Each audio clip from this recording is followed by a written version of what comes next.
ዲፕሎማሲ በሚመለከትና ቀይ ባህር በሚመለከት የኛ አቋም ለኤርትራም ለጅቡቲም ለሶማሊያም የሚጠቅመው ሰላማዊ ኢትዮጵያ ካለች የለማች ኢትዮጵያ ካለች ነው። የለማች ኢትዮጵያ ከሌለች ያው ችግር መሆኑ አይቀርም። ኢትዮጵያ ትልቅ ሀገር ናት። ትልቅ ፖፑሌሽን ነው። ትልቅ አቅም አለው። ይሄ አቅም ለጥፋትም ለልማትም መዋል ይችላል። ወደ ጥፋት እንዳይሄድ ወደ ልማት እንዲሄድ ወደ ትብብር እንዲሄድ በእኛ ዙሪያ ያሉ ሀገራት የኢትዮጵያ ሰላም ግድ ነው፣ ሰላም ካልሆነች እንጎዳለን ብለው ማሰብ ይኖርባቸዋል። ለዚያ ጥያቄው በህጋዊ መንገድ ተነስቷል። እያየነው ነው፣ እናየዋለን። እናንተም እኔም ለሰላም ቅድሚያ እንስጥ። የባህር በር ጉዳይ ፖለቲካ አናርገው። ይሄ አጀንዳ አይደለም፣ የህልውና ጉዳይ ነው። ኤግዚስት ማድረግ አንችልም። እንደ ሰው ማዳበሪያ ሲገባ ነዳጅ እየቆመ ነዳጅ ሲገባ ውሃ እየቆመ የሚባል አይነት አካሄድ ኢኮኖሚ እያደገ ሲሄድ ስለማያዋጣ እነሱ ልክ እንደኛ ማሰብ አለባቸው። እዚህ የኛ ምርጫ ሰላም ነው። በቢዝነስ ህግ ሊፈታ ይችላል እናስባለን። መጨረሻ መቋጫው የኢትዮጵያ ተፎካካሪ ፓርቲዎች ማወቅ ማመን ያለባቸው ነገር የኢትዮጵያ ህልውናና ሶቨርኒቲ ስጋት የሆነበት ዘመን አልፏል። እንኳን የመንደር ጎረምሳ ማንም ኢትዮጵያን በኃይል ማንበርከክ አይችልም። አሁን ስጋት መኖር የለበትም። ኢትዮጵያ አንድ ናት፣ አንድ ሆና ትቀጥላለች። ኢትዮጵያን ለመበተን ኢትዮጵያን ይፈልጉ ነበር ላለፉት 100 ዓመታት። አሁን የሚፈልጉ ሰዎች አሉ። እነሱ ይጠፋሉ፣ ኢትዮጵያ ትቀጥላለች። ምንም ጥርጥር የለውም። ይሄ በዛም ወገን ይሁን በዚህ ወገን ኢትዮጵያን ቀንሳለሁ፣ ቆርሳለሁ፣ አስቆርሳለሁ የሚል ኃይል እሱ እየፈረሰ ይሄዳል እንጂ ኢትዮጵያ ምንም አትሆንም። ምንም ከዛ አልፋለች። አሁን ብልጽግናዋን በሚመለከት ቅድም እንዳነሳሁላችሁ ጅምሮቻችን ተስፋ ሰጪ ናቸው። በከተማም በገጠርም ብዙ ተስፋ ሰጪ ጉዳይ አለ። እድገታችንም ይጨምራል፣ ኤክስፖርታችን ይጨምራል፣ ገበያችን ይጨምራል፣ እንደ መንግስት ያለን ቁመና ይጠናከራል። የተሻለ ዴሞክራሲያዊና ኢንክሉሲቭ ከባለፈው ምርጫ የተሻለ ኢንክሉሲቭ ምርጫ ኢትዮጵያ ውስጥ ይካሄዳል። ይሄን የማይፈልጉ ሰዎችስ አሉ፣ ይኖራሉ፣ ይጮሃሉ፣ ይሳደባሉ፣ ጎፈንድሚ ይሰበስባሉ። እኛስ ኮሪደር እናለማለን፣ ስንዴ እናስፋፋለን፣ ህዳሴ እናስመርቃለን፣ ምርጫ እናካሂዳለን። ይቀጥላል ማለት ነው። ኢትዮጵያ ትቀጥላለች። የሚጮህ ድምፅ፣ የሚሳደብ ድምፅ፣ ተስፈኛ ድምፅ ሁሉ ይጥፋ ብላችሁ አታስቡ። እነሱ ይሳደቡ፣ እናንተ ስሩ። እኛ የምናደርገው እንደሱ ነው። ታሪክ እንዴት ይመዘናል እናየዋለን። ችግር የለው። መስራት የሚፈልጉ ብቃት ያላቸው ሰዎች ከእናንተም ውስጥ እንዲበዙ ነው የምንፈልገው። በስተው ተባብረን ኢትዮጵያን እናጽና፣ እናልማ። በሀሳብ ካልተግባባን ችግር የለውም። ችግር እኮ የለውም። እንከራከራለን፣ እንጨቃጨቃለን፣ ግን ኢትዮጵያን በጋራ እናለማለን። አሁን ከኤርትራ ጋር አንዳንድ ወሬ ይነሳል። እንፈልገው ሰላም ነው። ከዛ የከፋ ነገር ካልመጣ በስተቀር በእኛ ኢኒሼቲቭ በኤርትራ ወንድሞቻችን ላይ ምንም ነገር አይፈጸምም። ጅቡቲ እንኳን እኛ ልንረብሽና ልነካቸው ቀርቶ የሚነካቸውም ካለ አንቀመጥም። እነሱ ከተነኩ እኛ የለንም። ሶማሌ በሺ የሚቆጠር ሰው ነው እኮ የሞተብን። በሺ የሚቆጠር ሰው እኮ ነው የሰዋ ነው ለጋራ ሰላም ብለን። አሁን የምንፈልገው እሱ ነው። ሶማሌ አካባቢ መስከን፣ መረጋጋት፣ ናሽናል ኢንትረስት ማስቀደም እንዲችሉ ጊዜ ሰጥተናል። እንታገሳለን። ቀልብ እንዲገዙ ሰብር እንዲያደርጉ እንታገሳለን። ግን ኢትዮጵያ የማይናወጥ ብሔራዊ ጥቅም አላት። ዓለም ዛሬ ይስማ። የቀይ ባህር አክሰስ ሰላማዊ በሆነ መንገድ ኢትዮጵያ ያስፈልጋታል።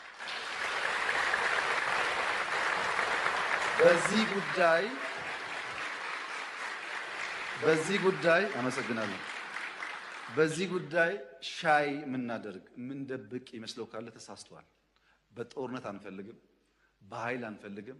በቂ ሪሶርስ ነው። በማንኛውም ህግ፣ በማንኛውም የአገር ልምምድ ኢትዮጵያ ይገባታል። ብዙዎች እኮ ነውር ነው ይላሉ። 120 ሚሊዮን ህዝብ መቆለፍ ነውር ነው ይላሉ።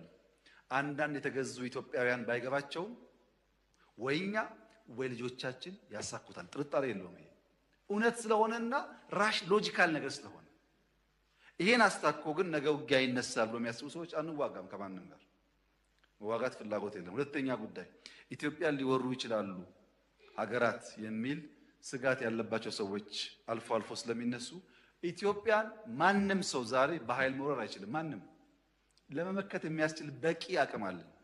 በቂ ስንገዛ ስንሸምት የነበርንባቸውን በውጊያ ክፍተት የገጠሙን ነገሮች ማምረት ጀምረናል። እናመርታለን። ሰው አለን። ጀግኖች ነን። ሰው አነካም። ከነኩን ግን ለማንም አንመለስም። ስጋት የለብንም። ከኤርትራ መንግስት ጋር ግጭት ይፈጠራል የሚል ስሞታዎች ይሰማሉ። ለተከበረው ምክር ቤት፣ ለኢትዮጵያ ሕዝብ፣ ለኤርትራም ሕዝብ እና መንግስት በዚህ ምክር ቤት ፊት ቆሜ ላረጋግጥም ወደው ኢትዮጵያ ለቀይ ባህር ስትል ኤርትራን የመውረር ፍላጎት የላትም። ያላት ፍላጎት እንነጋገር ነው። እንነጋገር፣ ሰጥቶ መቀበል ባለበት መርህ፣ ህዝቦች በሚጠቅም መርህ፣ በገበያ መርህ ይሄንን ችግር እልባት እናበጀለት። ዝም ብለን ብናልፈው ዛሬ ነገ ጦስ ያመጣብናል። እንጋፈጠው፣ እንወያይ ነው እንጂ እንዋጋ አይደለም። ውጊያም አያስፈልግም። ብዙ ክሶች ይሰማሉ። አብዛኛው ክስ ውሃ አይቋጥርም። የኤርትራ ህዝብ ወንድም ህዝብ ነው። የኤርትራ ህዝብ ምስኪን ህዝብ ነው።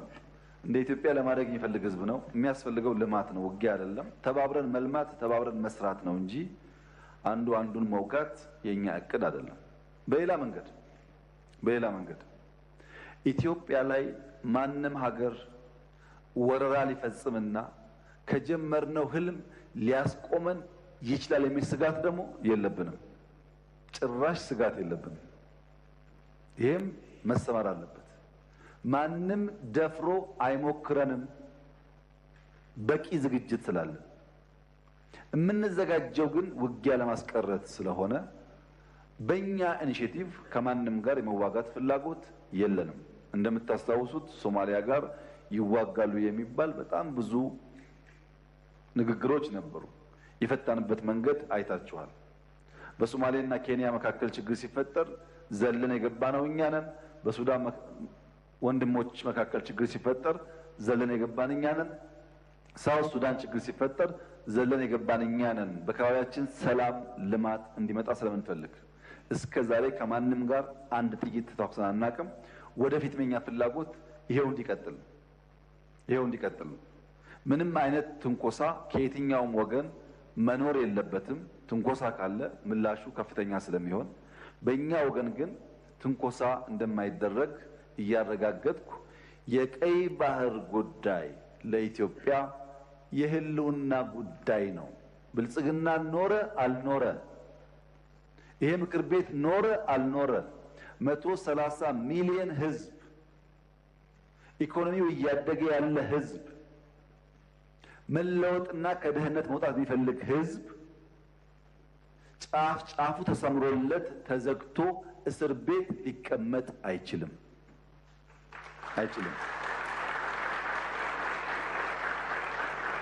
ይሄን ማንም ሰላም ወዳድ ነኝ የሚል የዓለም መንግስት፣ ግለሰብ፣ ቡድን ከወንድሞቻችን ጋር አነጋግሮን በህግ አግባብ በቢዝነስ ተርም የኢትዮጵያ ጥያቄ ምላሽ እንዲያገኝ ወንድሞቻችን ተጠቃሚ እንዲሆኑ የሚያስችል አሚካብል ሶሉሽን እንዲፈጠር ለመላው ዓለም ጥሪ እናቀርባለን። እኛ የምንፈልገው በሰላም ችግራችን እንዲፈታ ማድረግ ነው። የቀይ ባህር ጉዳይ የማይፈታ ህልም ነው፣ የሩቅ ጊዜ ህልም ነው። እንዴት እንደዚህ አይነት ነው የሩቅ ጊዜ ህልም ይሄ መንግስት ያስባል የሚሉ ግለሰቦችና ቡድኖች አልፎ አልፎ ይደመጣሉ። ይሄ ዓለም አንድ ግለሰብ ኩባንያ ማርስ ላይ ወጣለሁ የሚልበት፣ ማርስም ወጥቼ ወርሳለሁ የሚልበት ዓለም ውስጥ እየኖር 30 እና 40 50 60 ኪሎ ሜትር ያለችን ቀይ ባህር ለመንካት አናልምም ማለት የሚቻል አይመስለኝም። እኛ ህልመኞች ነን። ህልማችን ግን ብልጽግና ነው። ህልማችን ልማት ነው። ህልማችን ውጤት ነው። ህልማችን ማደግ ነው። ብቻችን አይደለም፣ እንደ አፍሪካ ማደግ ነው። ለዚህ እድገት ከአፍሪካ ወንድሞቻችን ጋር በትብብር በንግግር በአባይም በስንዴም በማዳበሪያም በጋዝም በወርቅም በሌላውም ጉዳይ ተባብረን በጋራ እንድንለማ ጥሬን አቀርባለሁ። የጀመረው ብልጽግና ጉዞ ይቀጥላል። ሰላማችን ይበልጥ እያደገ ይሄዳል። ለኢትዮጵያ ሰላምና እድገት የሚጓጉ የትኛውም ግለሰብና ቡድኖች ለንግግር መንግስት ክፍት መሆኑን ተገንዝበው ሁልጊዜም በውይይት በንግግር ጉዳያቸውን ለመፍታት እንዲዘጋጁ ጥሬን አቀርባለሁ። ሚዛን ሳንስት ለአዳዲስ ልማት በጋራ እንድንቆም ጥሬን አቀርባለሁ። እጅግ አድርጌ አመሰግናለሁ። ለመተባበር ብዙዎችን ጋብዘናል። ኤርትራ ሳይቀር ጋብዘናል። አብረን እንስራ ብለናል። ባህር ለሁላችን ይሁን ብለናል። የ20 ዓመት ፍጥጫ ይቁም ብሎ መንግስታችን የነበረውን ቁርሾ በመፍታት ወደ ልማት፣ ወደ ኢንቴግሬሽን፣ ወደ ጋራ ተጠቃሚነት፣ ወደ አብሮ መበልጸግ እንድንገባ ኤርትራን የሚጠቀሙ ጥቅም ካለ ከኢትዮጵያ እንዲጠቀሙ ኢትዮጵያም ከኤርትራ እንድትጠቀም በጣም ሰፊ ስራ ተለፍቷል። በጣም ባልተለመደ መንገድ የኤርትራና የኢትዮጵያን ግንኙነት ለመፍታት መንግስታችን ረጅም ርቀት ሄደዋል። ግን አልተሳካም። አብረን እንጠቀም ነው እንጂ የባህር በር ይዤ እናንተን እንደፈለኩ ላርጋችሁ የሚል አስተሳሰብ ስላለ እንደዛ ሳይሆን በጋራ እኩልነት ነው፣ በጋራ ተጠቃሚነት ነው። የሆነ ቁልፍ መሳሪያ ይዘህ በቁልፍ መሳሪያ ይሄን ሁሉ ማህበረሰብ ለማሽከርከር መሞከር ልክ አይደለም የሚል ነገር ሲመጣ አሁን ኩርፋያ መጥቷል። መወራጨት አለ። ህዝብን መሬትን አፈር ከመድረኽ መጻወት ምዝማዝ ወዘተ ተዕንደራን መሁታቱን አመወዳእታ ህድማን ቅድሚት ጥራይ ክበሃል ዝከኣል